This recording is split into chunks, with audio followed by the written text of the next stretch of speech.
ನನ್ನ ಹೆಸರು ಸವಿತಾ ಅಂತ, ನನ್ನೂರು ಮತ್ತಕೊಪ್ಪ.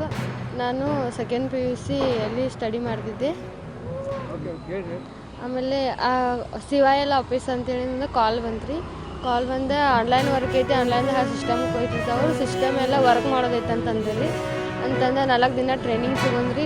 ಟ್ರೈನಿಂಗ್ ತೊಗೊಂಡು ಪಾಸ್ ಆದ್ರೆ ಅಷ್ಟೇ ಅಮೌಂಟ್ ತುಂಬೋದೈತೆ ಅಂಥೇಳಿ ಇಂಟರ್ವ್ಯೂ ತೊಗೊಂಡು ಪಾಸ್ ಮಾಡಿ 47,500 ರೂಪಾಯಿ ಅಮೌಂಟ್ ತುಂಬಿಸ್ಕೊಂಡೆ. ಮತ್ತು ಮಂತ್ಲಿ 18,000 ರೂಪಾಯಿ ಪೇಮೆಂಟ್ ಆಗ್ತಾನೆ ಅಂತ ಹೇಳ್ರಿ. 1 ರೂಪಾಯಿನೂ 3 ತಿಂಗಳು ನಾವಲ್ಲಿ ಕೆಲಸ ಮಾಡಿದ್ವಿ. 3 ತಿಂಗಳು ಕೆಲಸ ಮಾಡಿ ಆದ್ಮೇಲೆ ಜಾಯಿನ್ ಮಾಡಿಸಿದ್ರೆ ಅಷ್ಟೇ ಪೇಮೆಂಟ್ ಕೊಡ್ತಾನೆ ಅಂತ ಅಂದ್ರಿ. ಜಾಯಿನ್ ಅಂದರೆ ಇಬ್ಬರನ್ನ ಜಾಯಿನ್ ಮಾಡಿಸ್ರೂ ನಮ್ಗೆ 1 ರೂಪಾಯಿನೂ ಅವ್ರು ಪೇಮೆಂಟ್ ಹಾಕಿದ್ರು. 47,500 ರೂಪಾಯಿ ತುಂಬಿಸ್ಕೊಂಡೆ. ಕ್ಯಾಶ್ ಕೊಟ್ಟವ್ರಿ, ಕೈಯಾಗ ಕ್ಯಾಶ್ ಕೊಟ್ಟವ್ರಿ. ನೀವು ಮಂತ್ಲಿ 18,000 ರೂಪಾಯಿ ಪೇಮೆಂಟ್ ಅಂತಂತಲೇ ರೀ ನಾವು 47,500 ರೂಪಾಯಿ ತುಂಬಿದ್ದೀವಿ ರೀ.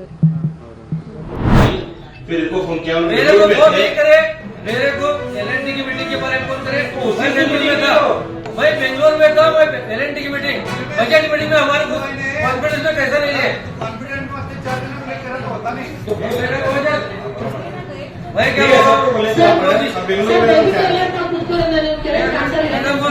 नमे उत्तर नमः समस्या यार, नमः समस्या तो ಮೇಡಮ್ ವಾರ್ಡ್ ಅಲ್ಲ ಯಾರು ಹೇಳಬೇಕು ನಾವು ಮತ್ತ ಯಾರು ಹೇಳಬೇಕು ಹೇಳಿ ಸರ್. ಈ ತರ ಒಂದು ಏನಾದ್ರು ಇದ್ರೆ ನಮ್ಮ ಗಮನ ತಗೊಂಬರಿ ಸರ್. ನಾವು